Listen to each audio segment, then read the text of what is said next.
জাতীয় সংসদ নির্বাচনকে সামনে রেখে আমরা আজকে এখানে লিফলেট বিতরণ করব। আমরা জনসাধারণের কাছে যাব, সেই জন্য আমরা উপস্থিত হয়েছি। আগামী 12ই ফেব্রুয়ারি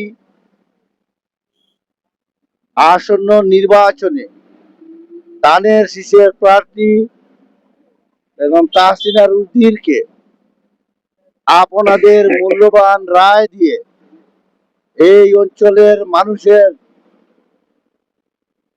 ন্যায় বিচার প্রতিষ্ঠার স্বার্থে, উন্নয়নের স্বার্থে, কল্যাণের স্বার্থে আপনাদের রায় দিয়ে তাহসিনা রুদ্দির লুনাকে নির্বাচিত করুন।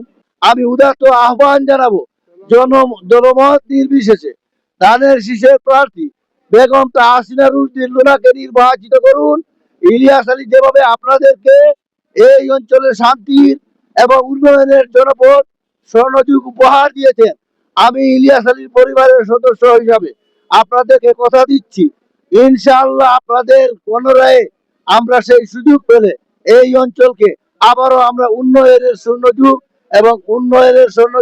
এবং শান্তির জনপদ গড়ে তুলতে, একটা শান্তির উন্নয়নের জনপদ গড়ে তুলতে আমরা বদ্ধপরিকর রয়েছি।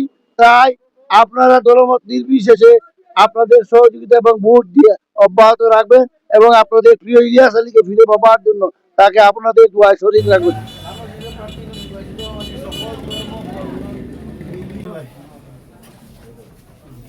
ইলিয়াস আলী সাহেব স্ত্রী তাসকিনা রুদ্দি, আমি তার ভাই ইলিয়াস আলী সাহেব।